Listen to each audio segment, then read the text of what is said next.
Unlocked. Hopefully I don't get jump scared or anything, or something weird like that. Dreams, entry 4. Since it's Saturday, I invited Ashton to go with me to the public library to read. I know my British accent sucks, deal with it. Books. I don't think I'll ever get tired of them. So many worlds to explore, so little time. He didn't seem too enthusiastic as I was, but he consented. We agreed to meet at the Central Park since it was both closer to our homes. Before leaving, my mum packed me a delicious sweet-smelling bread pudding.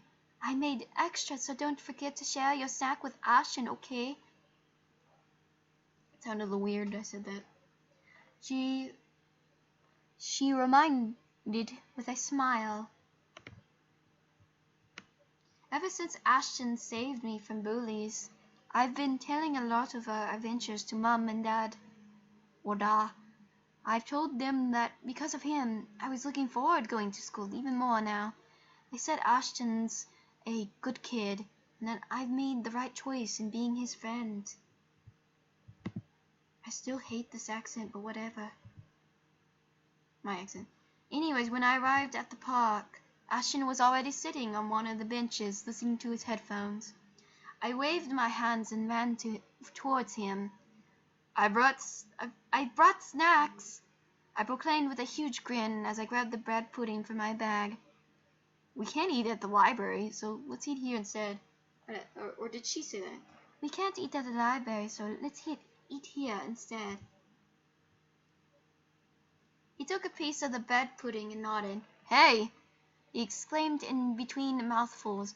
Not bad. It's the most delicious bread pudding I've tasted so far. Of course it is, I cheered while chewing my own piece. My mom packed it with her best secret ingredient, love. You're so cheesy. Take that back, or I won't give you more. Okay, I take it back. You're not cheesy. Can I please have some more? Halfway through our snack, we were laughing and sharing stories of what we were planning to do for the rest of the weekend. Just then we noticed a skinny and seemingly malnourished urchin blonde boy staring at us, or rather at our bread pudding. He was wearing a loose, ragged, and dirty overalls. His face was muddy and his body was full of scratches, some old, some still swollen and fresh. His lime eyes reflected loneliness, but above all else, fear. He was about the same age as us, if not a little older by 1 or 2 years. Seeing him in this condition wounded my heart. I used to be like him, not in the degree that I was starving and homeless, but rather I also held the expression he was carrying for such a long time.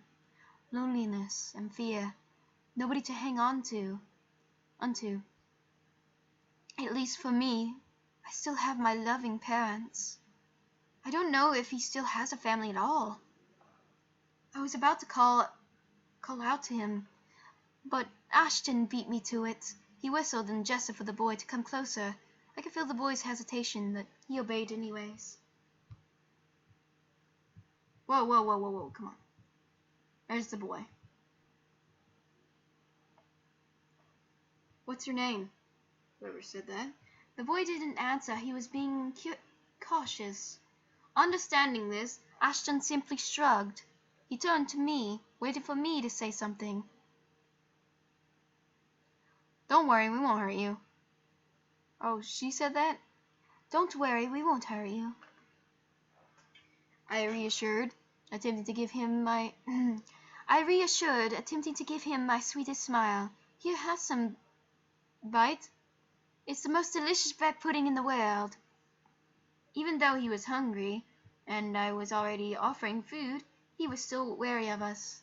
Thank you, he whispered.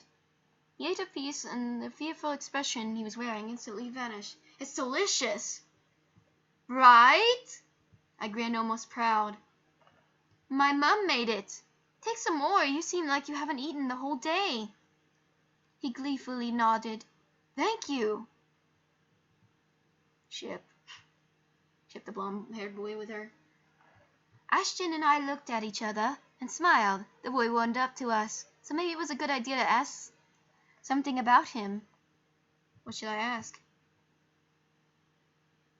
Ask his name or ask about his family? Why would I ask about his family? I might trigger something. I'm just going to ask his name. Might trigger something if I ask about his family. You know, you can never be really sure with people. So just ask his name. If it's not too much to ask, you know? If it's not too much to ask, exactly. I didn't even read that, and I said it before that I read that. It's not too much to ask. What's your name? I smiled warmly. My name's Rebecca. Wait, she's saying that. My name's Rebecca, and he's Ashton. Lucille. What the f*** is going on right here? Ashton, who was drinking juice at that time, spitted some out. Oi, oi! Are you serious? He asked in disbelief while wiping off his mouth. Isn't that a girl's name? Wait, what? Don't tell me you're actually a girl. What? Oh, he's talking about Lucille or something. Lucille's name. Wait, so is she a girl? No, she's a girl, or I don't know. Lucille's eyes widened because of embarrassment. He didn't know what to say. If only he was in the position to do so. I was pretty sure he would have punched Ashton for insulting his name. Don't worry, Lucille. I got you. Sounds like something Ash would say. Okay. Ouch! Ashton yelled when I smacked the back of his head. It was a joke! It's not a funny one. I glared at him. Seriously, be a little more sensitive. Fine, sheesh. Sorry about that, Lucille. I didn't mean to offend you. That's okay, Lucille uttered with a small smile. I actually need to go, but thank you so much for being so kind to me. The bread pudding was really delicious. Don't mention it. I hope we'll meet again. I smiled while waving goodbye. When he was gone, I turned to Ashton and said, we better get going too. However, he completely ignored what I said. I finally know what I want to be when I grow up. Wait, what? I finally know what I want to be when I grow up. A cop, you know, and until now I didn't really know what I wanted to be. Every job I think of seems so boring. But after meeting Lucille, I want to make this world a little better for kids like him. It's unfair, because they're the ones who are suffering the most, when it wasn't even their fault. Those cops are cool. They have guns. I can imagine it now. I'll be a cop with a silver gun and a cigarette in my mouth. Being cop, why didn't I think of this before? Just to prove his point, he grabbed a lollipop from his pocket and pretended it was a cigar. He was puffing invisible smoke into the air. I'm going to end the video because it's super long.